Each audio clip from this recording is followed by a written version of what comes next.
Today the story of the concubine in Gibeah. Okay, the horrific story of concubine in Gibeah. I know it's a difficult one, so I appreciate you all, coming again and taking more of it. Very great of review.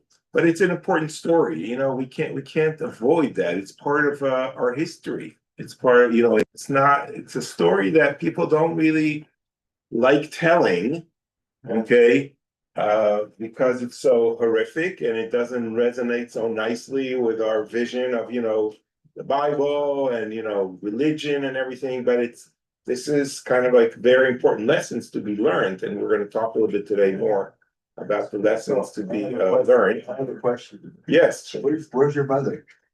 My mother is not online today, but Zarika is here, back from Israel. Yay! Zarika, you need to tell us how everything went. Okay, but we are recording this. Lonnie Diner's here. And we are recording this live, and people will watch it in 20 years from now. And it was like, is this Rabbi teaching or just, saying like who's Schmooze time, okay? Let's watch a recap. Zarika, this is important for you to watch because you weren't here last week. So this is a recap of what we studied last year in a movie. I did not prepare the movie, but it will help you kind of like figure out what we did. Okay, you're all watching? 25,000 men died because of what happened to one woman in one night. This is the most disturbing story in the Bible, and hardly anyone knows it exists. Let me tell you about the nameless concubine of Gibeah. A Levite man and his concubine had a falling out. She left him and returned to her father's house in Bethlehem for 4 months. The Levite, wanting to reconcile, traveled to bring her home. Her father welcomed him warmly, and they spent several days feasting together. On their journey back, night fell as they approached Jebus, later Jerusalem.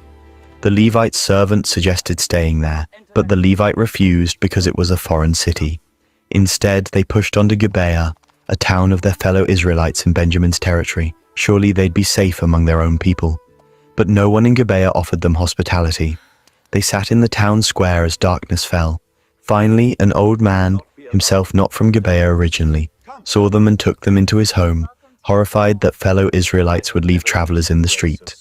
That night, wicked men of the city surrounded the house, demanding the Levite be sent out so we could know him, echoing the story of Sodom. The old man offered his own virgin daughter and the Levite's concubine instead, pleading with them not to commit such wickedness against his guest. The Levite himself pushed his concubine outside to the mob. They assaulted her throughout the entire night. At dawn, she crawled back to the doorway and collapsed at the threshold. In the morning, the Levite opened the door, ready to continue his journey, and said coldly, "Get up, let's go." But she didn't answer. She was dead at the doorstep, having reached for the threshold but been unable to enter to safety. What happened next shocked all Israel. The Levite took her body home, cut it into 12 pieces, and sent one piece to each tribe of Israel as a witness to what had happened. The nation was horrified. Such a thing has never been seen from the day the Israelites came up out of Egypt. This led to a civil war. The tribes demanded Benjamin hand over the guilty men of Gibeah. Benjamin refused to surrender their own. In the ensuing war, nearly the entire tribe of Benjamin was wiped out. 25,000 men died, and only 600 survived. Why this story matters: this happened during the period when there was no king in Israel. Everyone did what was right in their own eyes. The moral chaos at the end of Judges. The story reveals how far God's people had fallen. They showed more cruelty than the pagans they feared. A woman's life meant nothing. She wasn't even named in Scripture. They violated every law of hospitality, justice, and human dignity. One man's cowardice led to a woman's death and national devastation. The woman at the center remains nameless, representing countless voiceless victims of violence and injustice. Yet her story was preserved in Scripture as a witness, a warning, and perhaps a call to remember those society forgets. This is biblical honesty at its rawest, showing that God's people are capable of unspeakable evil when they abandon his ways and that the cost of moral compromise is always paid by the most vulnerable. Okay, so that's a pretty good summary with some images. Okay, and I didn't just do this as a recap to remind you, but also because today I want to, we studied the story last week, but I want to go more in depth. And one of the way you notice that I go in depth in my class is looking at different interpretations of stories through media, through paintings, through art, through poetry, through commentary, and they are all considered, as far as I'm considered, they are all considered as commentary on the story. Okay, in traditional text study, you read the text, and if you don't understand it, you go to the commentaries. Okay, you open Rashi. Rashi is like a very famous Jewish commentator, and if we have a problem in the book of Genesis about something, about why did this happen or that happen, we open the commentators and we open what the rabbis read. But there's additional way of commenting, which is through expressing your art and what that feels. And I want to try to do that through the various many art forms that were done on this horrific story, and to try and have a discussion together with you today on what that means. So one example was this movie and how it portrayed it. By the way, it's interesting because a lot of AI, artificial intelligence, was used here with the narrator. So you could just see how amazing artificial intelligence is becoming in our world, presenting here. And it's a good question, like, do we use it or not? Okay, and I think it's part of who we are now.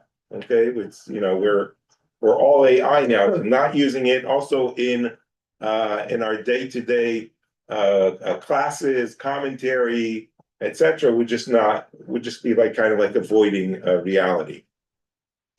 But here is a painting from 1644 by Jan Victors.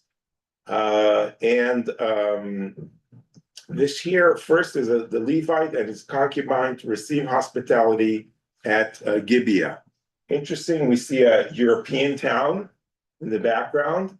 Okay, he's probably a Dutch painter. But we see the elements of the story. He knows the story. Here's the lad. Okay, here's the man, the Levite, the concubine. And he seems like protecting her, and he's pointing at her, saying, we can't leave her. She's like, we're homeless. We're without a home. It seems like he has compassion towards her, that he cares for her, although that's not what happened in the story. He didn't really show any compassion to her. Maybe it would have been better if they would have stayed at her father's home in Bethlehem. Okay, maybe it would have been better to stay in Bethlehem with the father, which is kind of like what the father wanted, and maybe that's what the concubine also wanted. Maybe that's why she ran away from this man. So everything could have been different. He probably doesn't really care about himself. Now notice here in the background the face. You see here? A woman peeking out of the window. Someone's peeking out and kind of like trying to just observe what's going on in this world. And in the background, we see a storm coming, hinting to the devastating story that's going to evolve overnight. Okay, any comments on this painting? I have a question. So Yeah. in the movie, whose virgin daughter was being offered along with the concubine? Who was that? That's not him, Levite, was it? No, with Right. hands. So I'm just going to remind us the story. I don't remember if you were here last week. I wasn't here. Hmm? I wasn't here. Oh, okay. So so what happens is the townsmen have gathered about the house and were pounding on the door. They called that the aged owner of the house, bring out that man who's coming to your house so that we could be intimate with him. Basically, they want to have sexual intercourse with a man to rape him. The owner of that, what a wonderful hospitality, right? The owner of the house went out and said, please, my friends, do not commit such a wrong. Since this fellow has entered my house, do not perpetrate this outrage. Okay, so like, don't do this. This is not the way to welcome people. What kind of, behavior is this? And then he goes on and said, look, here's my virgin daughter and his concubine. Let me bring them out to you. Use them. Do what you like with them, but don't do that outrageous thing to this fellow. Okay, so it's like horrific. Okay, no one here has any moral boundaries. No one here is behaving in the proper way. Okay, the others would not listen to him, so they kept pounding and they kept demanding the man. We're not interested in the woman. We're interested in the man. They had a point. They wanted to be as cruel as possible to the guest. It's like, who are you seeking, refuge in our city? Okay. So what happened is the man seized his concubine and pushed her out to them. And they raped her and abused her all night long until morning. And they let her go when dawn broke. Okay. Please also remember this thing, they raped and her and abused her, which is was not mentioned in the movie we just watched. Okay, in the movie they just said, okay, they I don't remember what they said, but they said something like They said they did rape. No, they didn't say it that way. They said they just pushed out both of them, the daughter and the woman out. And that 25,000 men died. The old man offered his own virgin daughter and the Levite's concubine instead, pleading with them not to commit such wickedness against his guest. The Levite himself pushed his concubine outside to the mob. They assaulted her throughout the entire night. At dawn, she crawled. they didn't assault her only, okay? They raped her, they abused her. It's okay, it's a form of assault, okay? But it is not telling the story in the full capacity of how it really was, okay?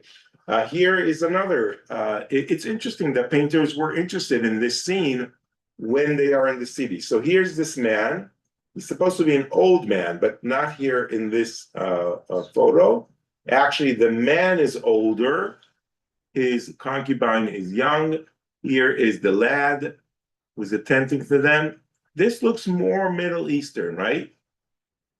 No, if I'm the European. It's European also? and then he Yeah, you can look at the blue. Dutch? Another Close. Dutch cider. No, but I'm talking about Yeah. the buildings, the No. buildings in the Oh, the background. buildings are definitely, there's a cathedral in the back here too. Oh, okay. Is it a cathedral or a mosque? It looks like a, I don't know. No. I think he's trying a little bit to be a little bit more authentic, but not with the clothes. Yeah. The building in the far back looks more like a mosque, it's more like a dome. Yeah. It's hard to say. Hard to see, but in any event, he's coming back from the field, although it's a very clean Shovel. shovel Yeah. that he has, right? Yeah. Very interesting. And notice that he has some light on him and she has some light on him. The other characters are not as lit, okay? And in the background also, again, a storm is about to come. And James Tissot, end of the 19th century. And this looks like a scene from Jerusalem or something like that. Okay, much more authentic. They have the clothes on, which look maybe a little bit more Middle Eastern. He's traveled, he's seen photos of these places, so he's more geared towards the realistic way. Why a shepherd's crook? Mhm. Okay. Why is the Levite holding a shepherd's crook? That's his that's how he walks. but I don't know, good question. The walking sticks. Okay, this is a very young woman. He's also not so old.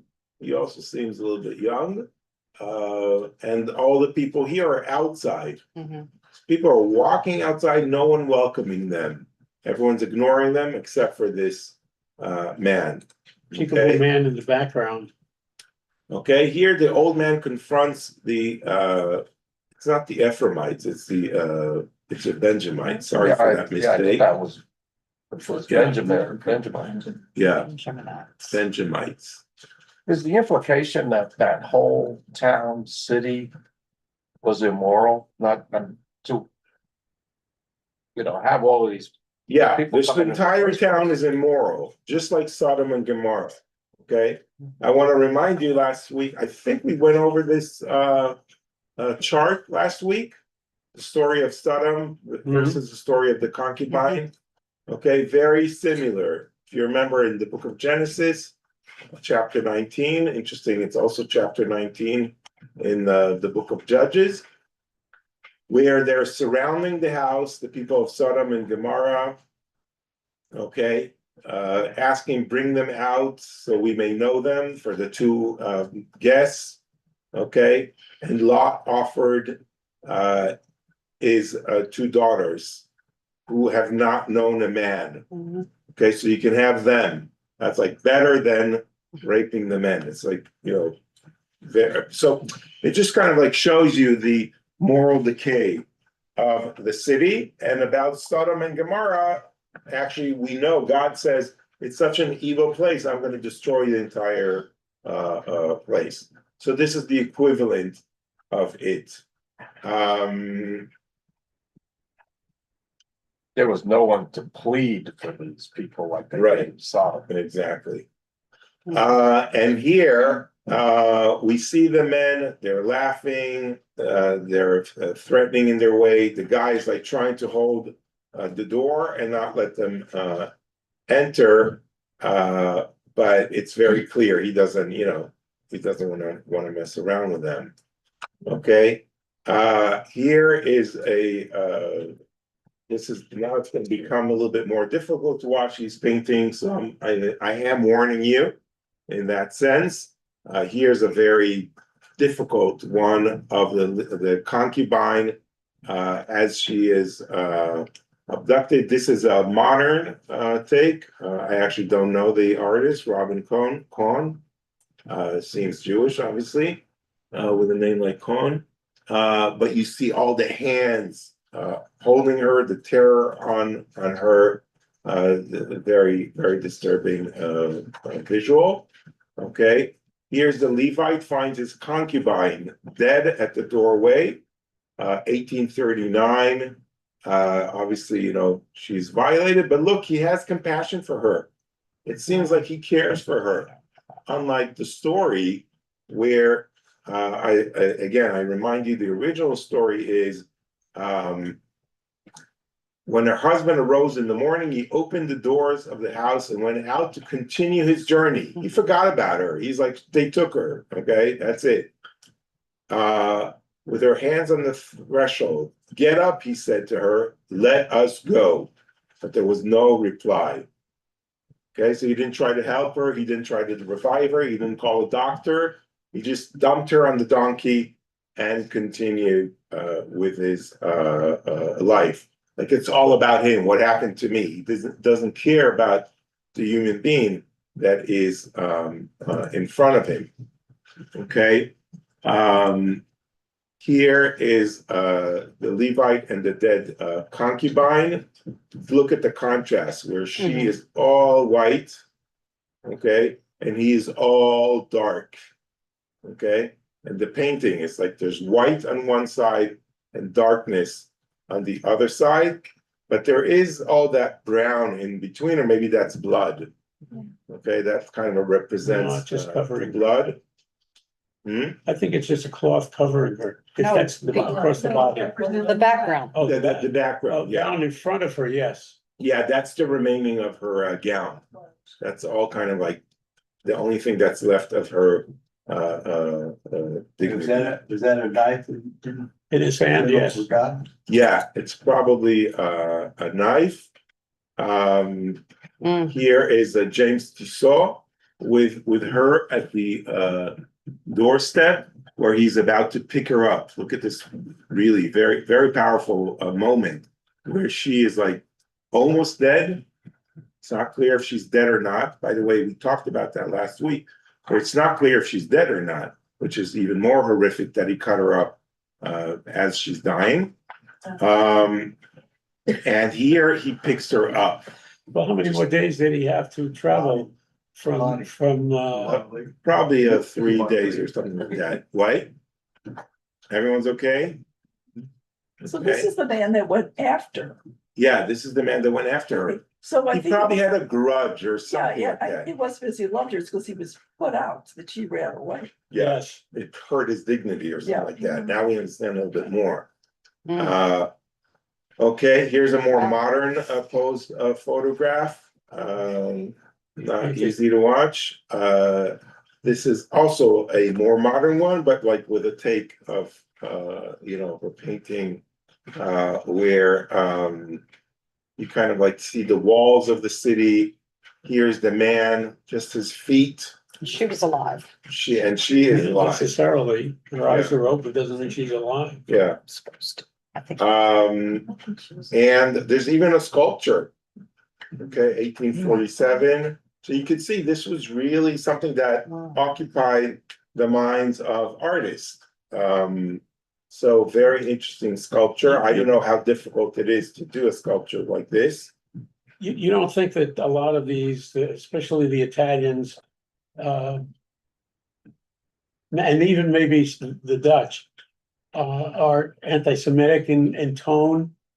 Look at what this Jew is doing. Oh, no. I think that's I think this is not necessarily has to do with anti-Semitism. I think it's more that they don't always look at the Bible as something that belongs to the Jews. It's the Old Testament, and they look at the Israelites. Okay, and many times they say we are the new Israelites. The Jews have forgot what it means to be like the Bible Jews. Okay, they have halacha, they have the Mishnah and Talmud. We're the real Jews. They rejected the Mishnah and the Talmud, so they feel they are the biblical Jews in many ways. But also they, also the Israelis, the Israelites have sinned as well.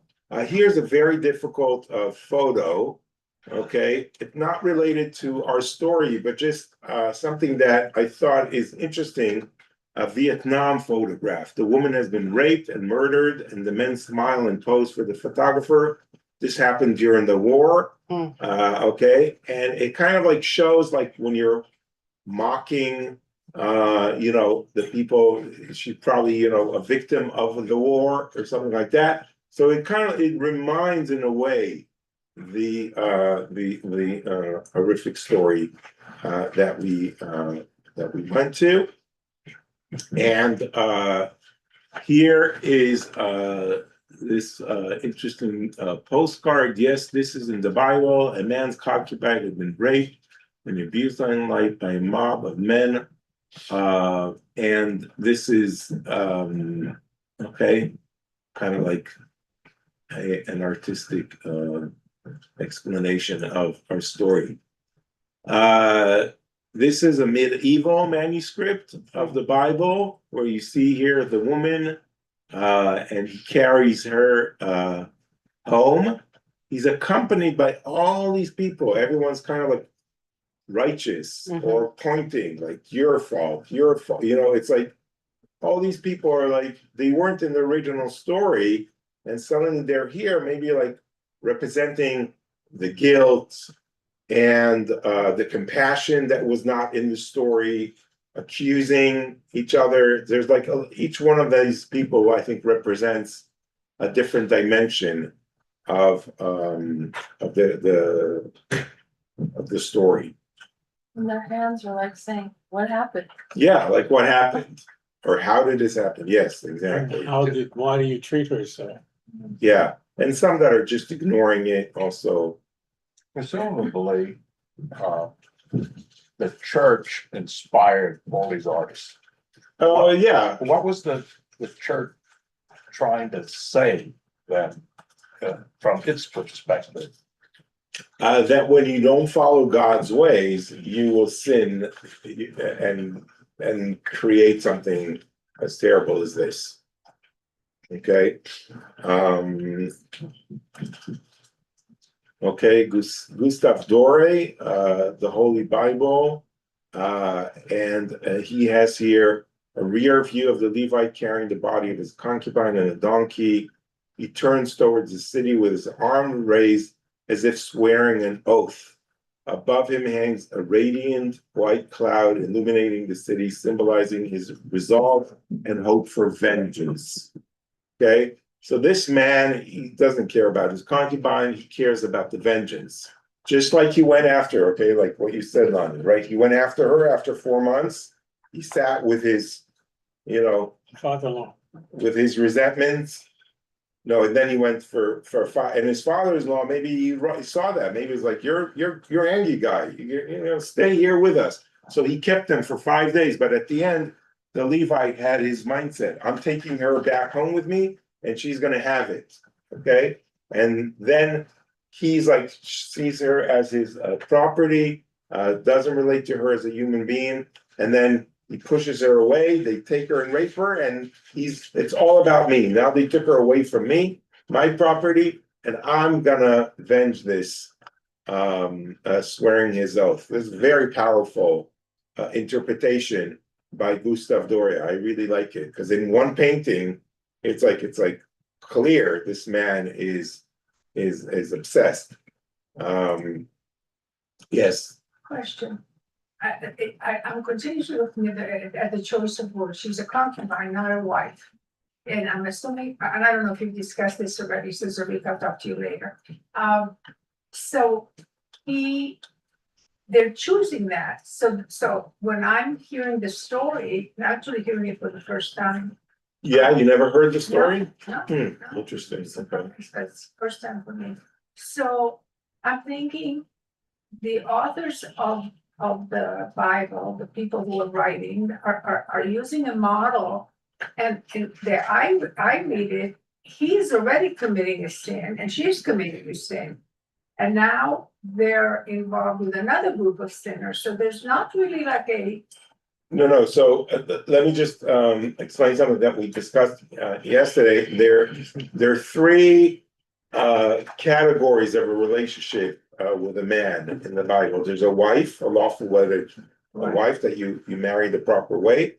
There is a woman maid, okay, like a woman slave, okay, where she would be in the household of a man. He owns her, but he cannot have a sexual relationship with her. Okay, and there's a concubine, which is more rare.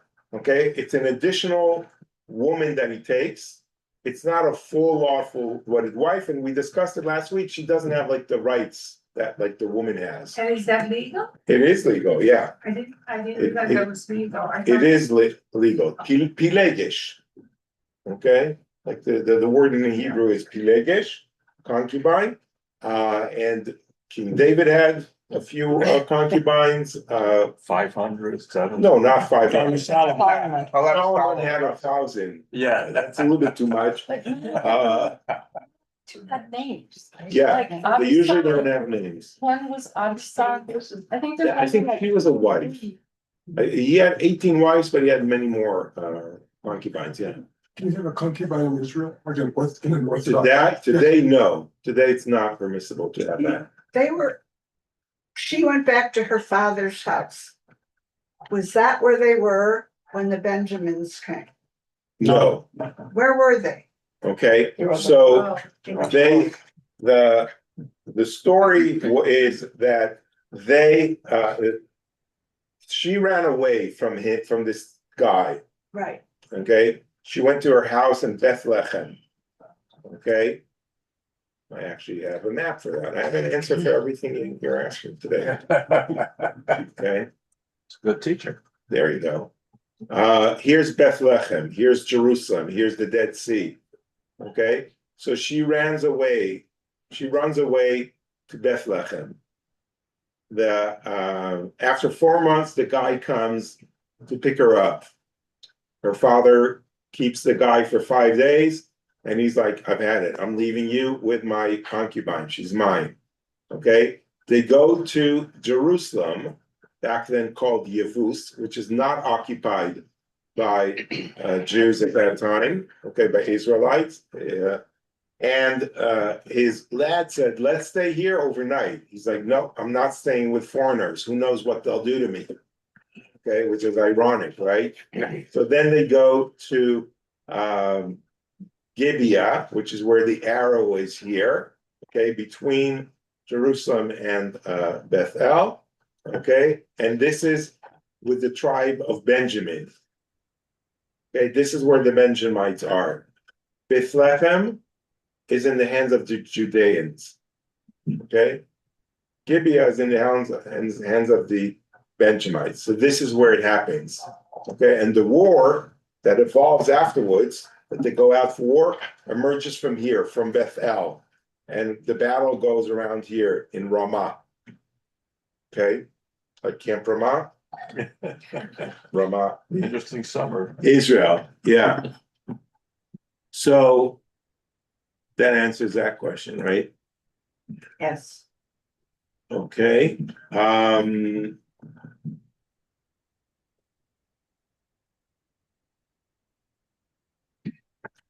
And we went through this. Okay, Dikla Laor. We've seen some of her art, an Israeli photographer who does photos of women in the Bible. Fascinating. Go on her website, if you want to buy her art or something like that. It's very powerful. And it always has scenes of women in the Bible in different locations, kind of like where it's supposed to happen in the Bible. Okay, so here is a woman all dressed in red, but the red, which symbolizes her blood, is all over the scene, just on the donkey. Okay, and it almost seems like there's something stuck in her, right? The part of the tree here seems like it's in her, like the knife that's about to be inserted. Maybe it's my imagination. No, I thought it was enough. Right? I think it's more of the crook that he was carrying in one of the other pictures. Ah, oh, maybe this is even the guy. Maybe these are the legs of the guy walking beside, and maybe that's his staff. Possible. Oh, yeah, I see it. Not sure, right? She doesn't usually It have. doesn't look like a knife to me. No, she does not have men in her photographs. It's only women. Yeah, But it doesn't really match the tree at all. yeah. Maybe we should arrange a meeting with her when we're in. Yeah. That would be really. Oh, then you'd have to buy some pictures. Would be nice. Yes,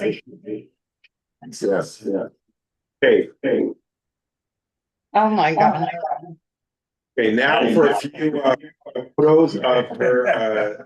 Your mother showed this one.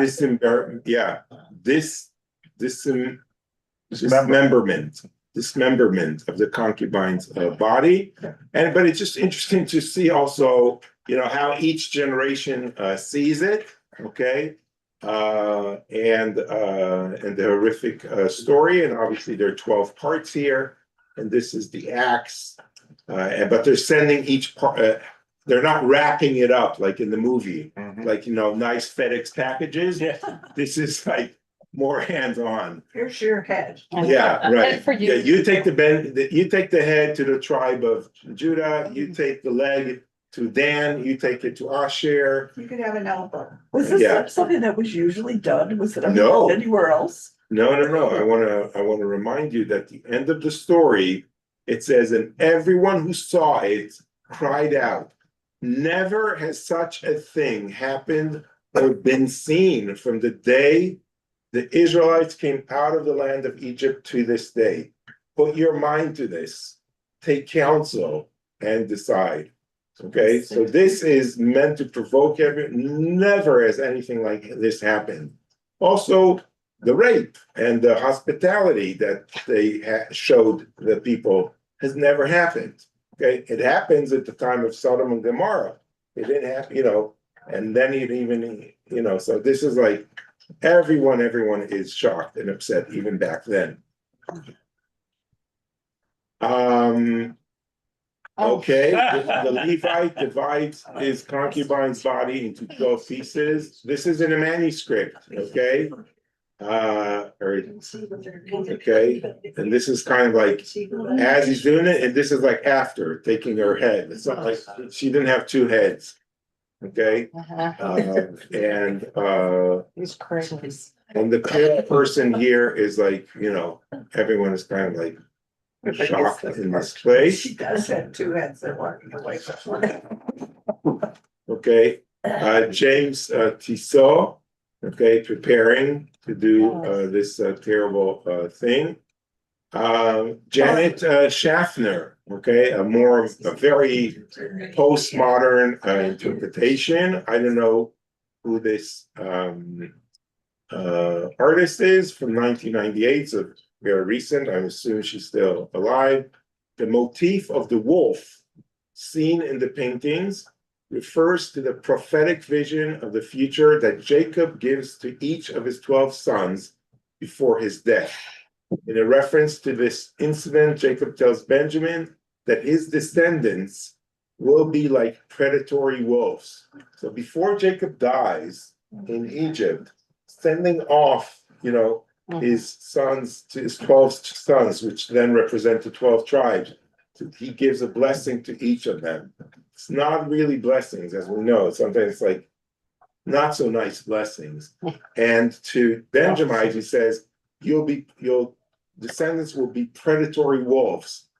Very interesting. In one way, you could see it as a positive thing. They'll conquer a lot of area. They'll be all over. They'll be successful as like a wolf pack. They're always together. But it always also has a negative connotation. Okay, because a wolf is not a nice person, that they don't contribute to society, obviously. So she took that and she takes that brilliant interpretation and puts it into art, into the story. Just brilliant. Well, Benjamin was the Brother of son Jacob. of Rachel, right? Yes. So, I mean, that was Jacob's beloved wife. Yeah. With whom he loved. So Yeah, so where does Benjamin pick up these terrible attributes? Well, he grew up amongst wolves, right? His brothers that remained, he saw them selling Joseph. Okay, He was a young boy. he was a young boy. He was the only one left because Joseph was also the son of Rachel. Disappeared, his beloved brother, the one who protected him, his older brother who protected him, and he was kept to live with 10 other wolves, okay, who constantly threatened, you're the only Rachel's son left, okay, we're gonna get you one day. That's why Jacob kept Benjamin so close. So he became a wolf, living among predators. So maybe this even dates all the way back to that biblical history. Okay, so the story that happens now in the book of Judges and Benjamin's behavior towards other Israelites, maybe there's an animosity there that grew through all these years and was passed on from generation to generation. Okay, that's another possible interpretation that she brings here. Okay, thank you, Larry, for getting that way. Yeah. Yes. What about the fact that doesn't Benjamin exist once they give Canaan to all the tribes? Benjamin is sunk in the middle of Judah. Yeah, that's another thing. Okay, Benjamin doesn't get a big share. Okay, and he's like embedded with Judah, and it's not clear what exactly is his lot. Very good point. There's also a Zoom message. Did Jacob have his sons, some of his sons, though concubines? Then they became the 12 tribes. What is the significance of non-wives? In a way, not Benjamin, okay, but there were others that were done not through concubines, but through the maids of the women, okay? So the maid, they were owned, and then once you, if they own the mate, so they're allowed to give them to Jacob, okay? Well, since Here's an, what? I was gonna say, since biblical times, men could have multiple wives. Yeah, Why did they? What would a second wife would have a lower status than the primary wife? no, No. that's a different story though. Okay, Janet Schaffner, okay, has the concubine too. She was interested a lot in this topic. So the motif of the wolf seen in the paintings refers to the prophetic oh, this is the same thing, okay? So here it is, these are the wolves. So I don't know what museum her work is presented, but I saw this online and thought like, I have to bring this and show this to you. And this is number 3. I'm sorry, she has she has another one, very, very powerful. And these are the men, right? The men of Benjamin that devour the woman, just like wolves devour their prey, right? And here are the hands. This is like her, I feel these are her hands on the doorstep, okay? Or maybe it's the hands of the predators. It could be, both, but at least seems like feminine hands, right? They're like, she's like trying to survive with all these wolves around her. Very, very powerful. We're all okay? Yeah. Okay. Why not? Why not, huh?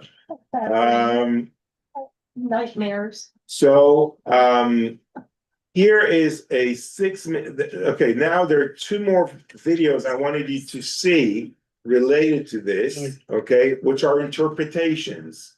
So we could talk about them once they are over. The reason I brought them because they were interesting interpretations. So this is, I don't know if this is like a Christian way of looking at the Bible, which is something that everyone was asking here. Why would like Christians be obsessed with this story? But it might give us an interesting perspective of how, a non-Jewish commentator looks at this story.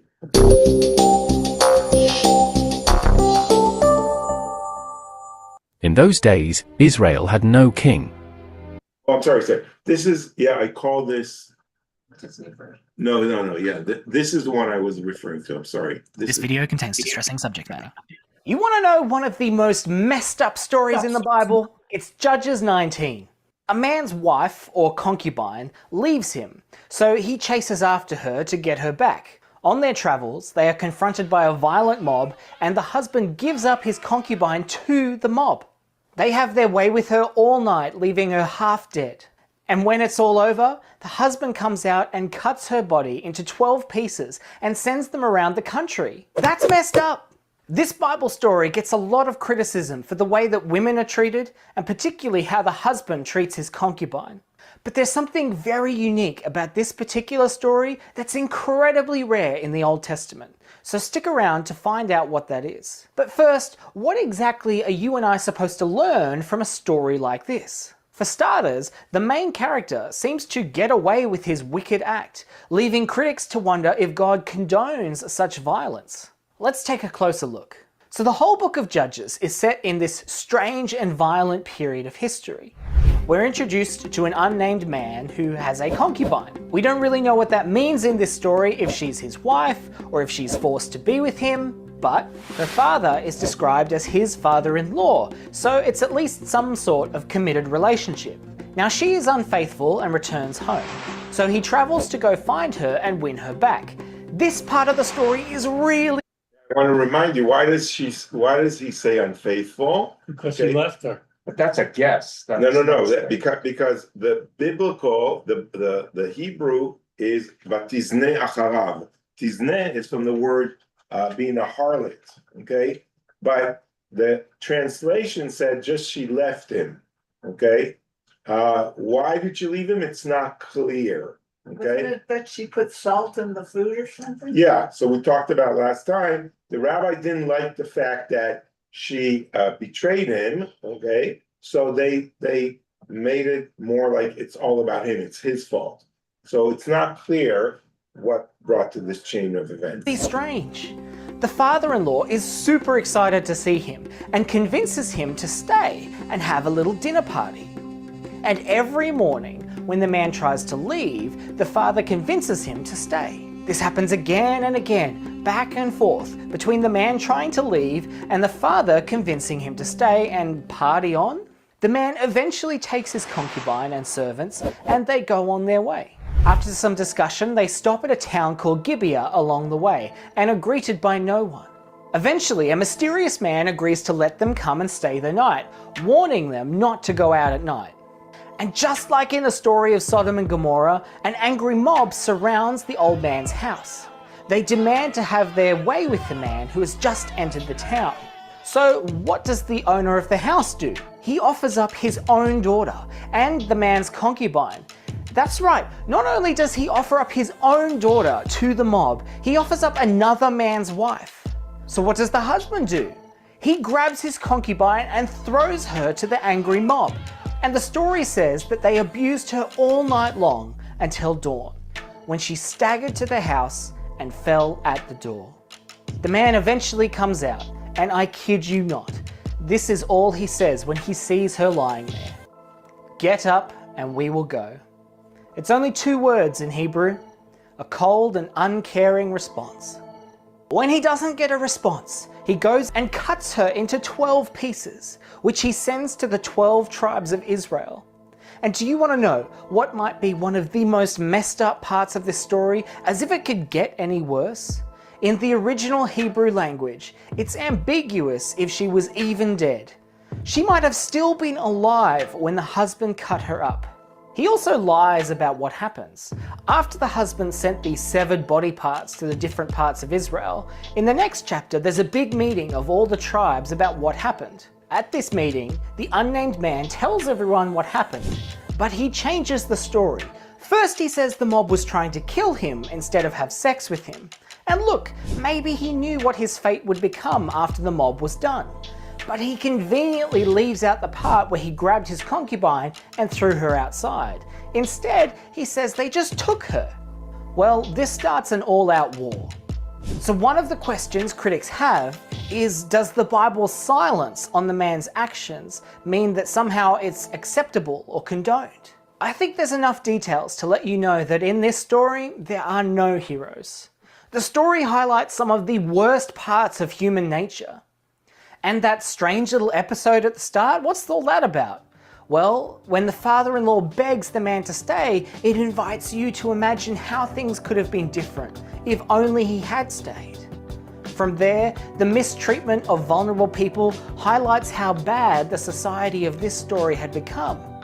In fact, the whole book of Judges demonstrates that the idea of every person doing what was right in their own eyes leads nowhere good. And this story is just one chilling example of that. There's also historical and political reasons behind a story like this. You see, at the beginning and end of this tale, there's a phrase that runs throughout the entire book of Judges. And Israel had no king. It's constantly repeated throughout the book. These harrowing tales were to remind their ancient readers that if they had a good leader, life would not be as it were in these stories, possibly serving as a justification for Israel's monarchy. But these stories still have wisdom that is timeless, even if sometimes it is hard to discern. You see, there's something unique in this particular story that's very rare in the Old Testament. The narrator appears to give a direct command to the reader.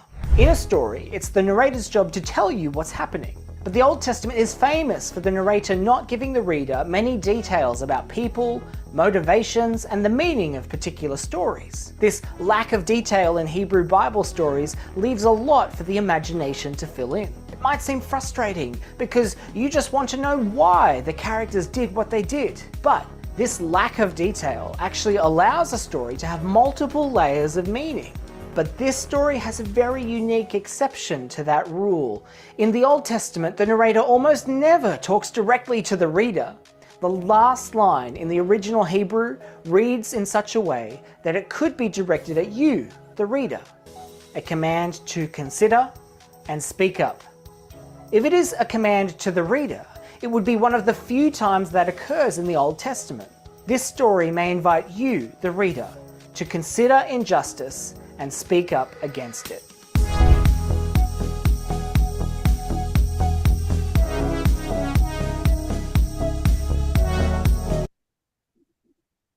Here at the end, never has such a thing happened or has been seen from the day the Israelites came out of the land of Egypt to this day. Put your mind to this, take counsel and decide. So this could be part of like what everyone said to one another, or it's like telling the reader, put your mind to this, take counsel and decide. You need to kind of like choose a moral life and fight against injustice like this when you see it, the reader. So that was, I like that interpretation, and that's the reason I brought you this short film. And here's the last one, which I called the Disney version. Obviously, this is not a, but this tries to beautify the person, okay? The Levite is not such a terrible person in this, which is a little bit upsetting. And this is the last one we'll see today.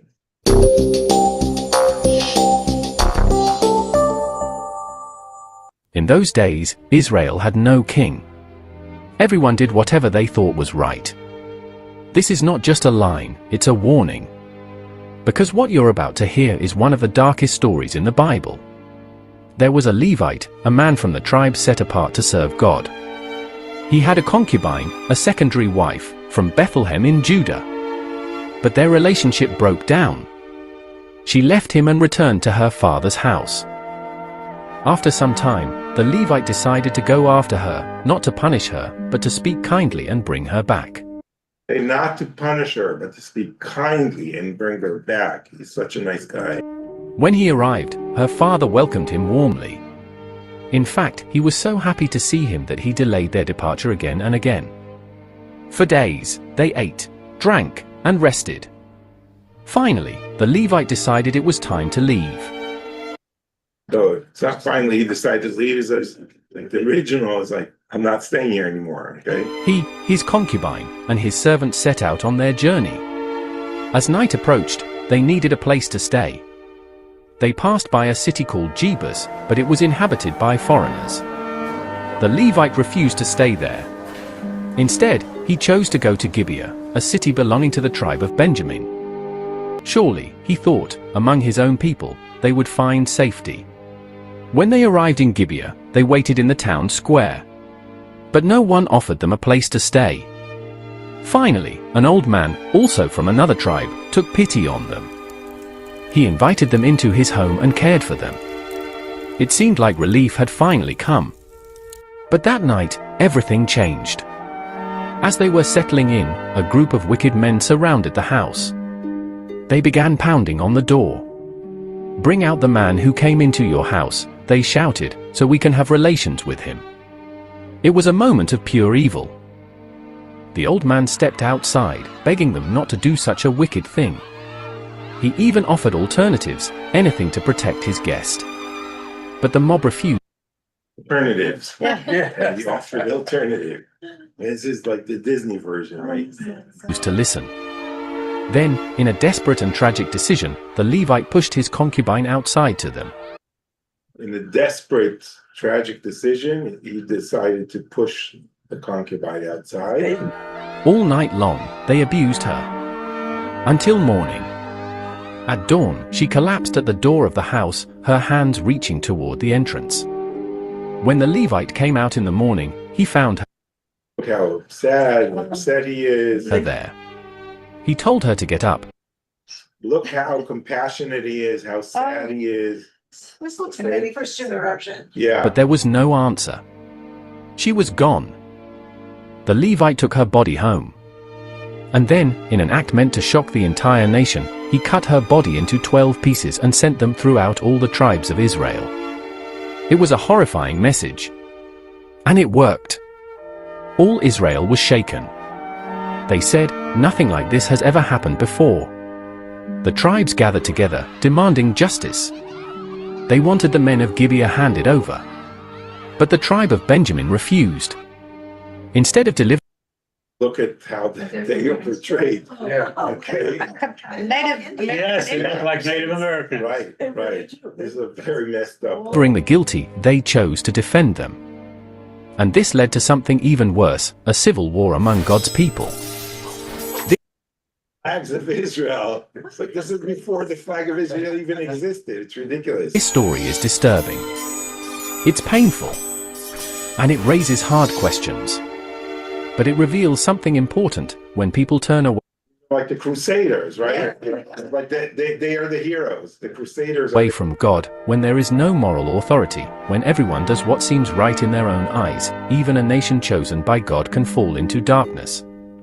The story of the Levite's concubine is not meant to inspire, it's meant to warn. It shows us the consequences of a society without truth, without justice, and without God at the center. Because when people lose their way, even the unthinkable can become reality. In those days, Israel had no king, and everyone did what was right in their own eyes. Thanks for watching. Okay, Wow. pretty shocking in itself, and how distorting you could you